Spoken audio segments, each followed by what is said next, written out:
3 years ago, John and I found ourselves in a situation where we needed a home church.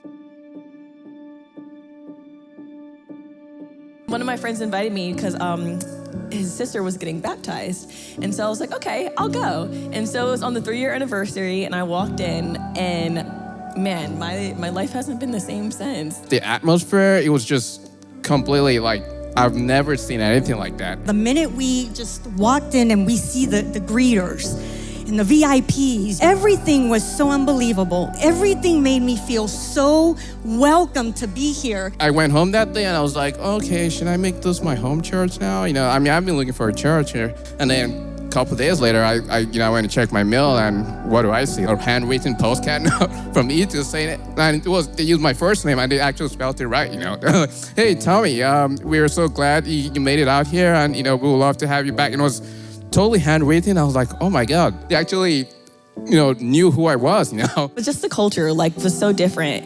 And I knew right away, it was without hesitancy, this is my home. I've loved every series since we've been attending here, but there's one phrase that really caught me was, if easy is your idol, advancement is impossible. And that's that's what I've been praying for this year, or this season actually, is now what's the next level? Where do I need to go? On the day that I got baptized, where he was going over latter days in the On Fire series, that spoke to me very deeply during that time, trying to make sure that I'm strengthening my relationship with God. Being a part of the youth ministry has been a great experience, especially when it comes to the community that is around me, to just see the amount of kids that are out there that really need community. We are here to give that and offer that. All it takes is just one invite, and then a person's life can literally be saved. Jody's first things that she said when we were looking for a church is she wanted a small group. I was totally against it. I'm an introvert. I don't want to go talk to people. But walking into the Grove, that was the first one we went to, Ronnie hunted me out in the back and just purposely talked to me. And he showed me what the culture was at E2, that you can try to hide, but you're gonna be seen, and we wanna connect. That's where my kids have found their best friends. They look forward to going to church because of e-groups, because they made the connections there. And someone asked me if I wanted to co-host an e-group with them, and it was just men.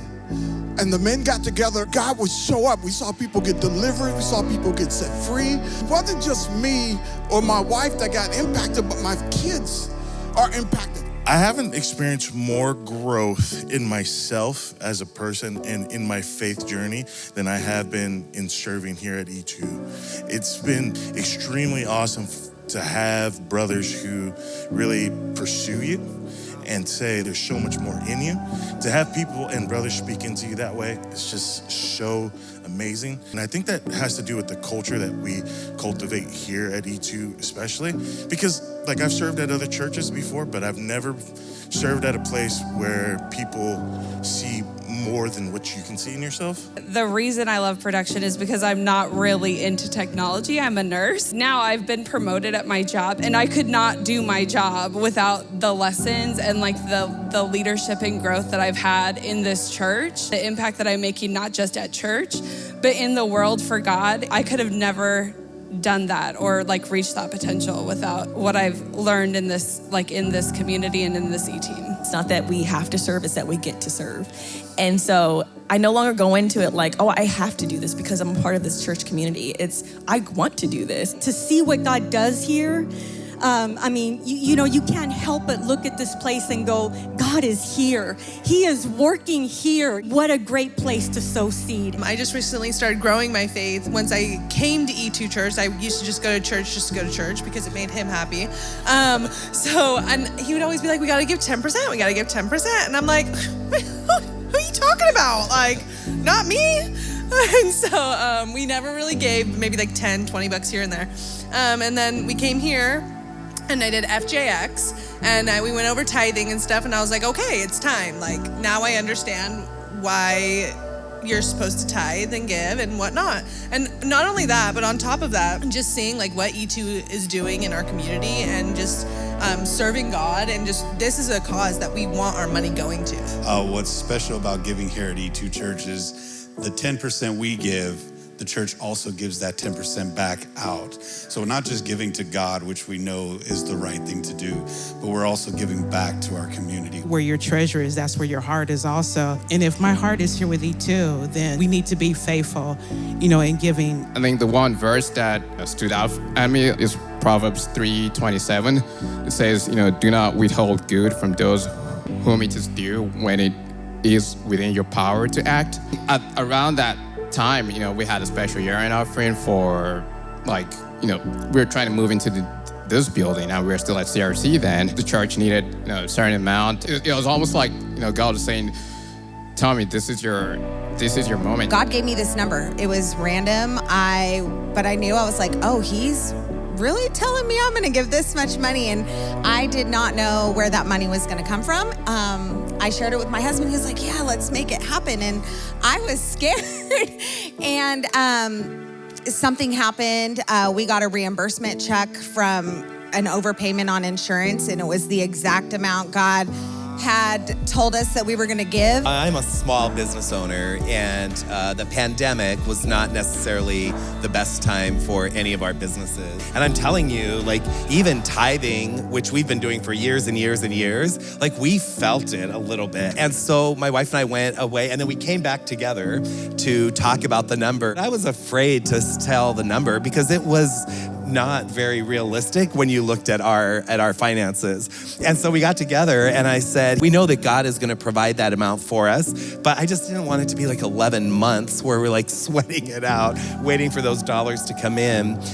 And within a week, we got a call from Damaris's mom, who is a missionary, who had decided to give some money out to her kids. And it was the exact amount that God had given us. The moment you obey God, the moment you give that amount, there's this freedom that it just sets you free. Doug and I were really struggling financially, and we were super ashamed of our number. And I was talking with my director at the time, and I told her, I was like, I just really feel bad that this is all we can give. And she said, Jody, it's not about the number, it's about the heart. I remember we gave that amount, but after that year, that whole year, it was so many chains were broken around finances.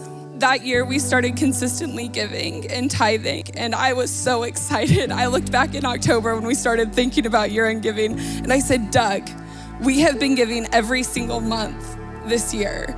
And he was like, seriously? And I said, yes. And we were able to give, we both prayed about our year-end offering, and we both came up with the same number, and we gave that number. And we gave it before the year-end offering because we were so excited about it. We're like, yes. It was such a big deal. And I know sometimes it feels like you might be ashamed of a small number, but it's not about the number. It really is the level of sacrifice. There is so much freedom that comes from just, submitting to what God has put on your heart and just going for it. Do it afraid. Faith is risk. You have to take a risk. The Bible does say, test me in this, and I'll open the floodgates of heaven. All the years that I've served God, I've never come across somebody who says, you know what, I shouldn't have gave. It's I should have gave, and I should have gave more. You can never outgive God, No matter what you give, God will always come through. We've been given so much, and to whom much is given, much is required. We just want to be good stewards and invest it in people. People are always the best investment. Look at the fruit that E2 has bared. I've seen it bear fruit with our marriage, but more importantly, it's the fruit of the future, seeing my kids and what E2 is pouring into our children, because they're excited to go to church. When you see lives changed, you begin to see family members come back. You begin to see relationships restored. That's good ground. Your contribution is such a great investment. You will see lives change. You're part of something great, and you won't regret it.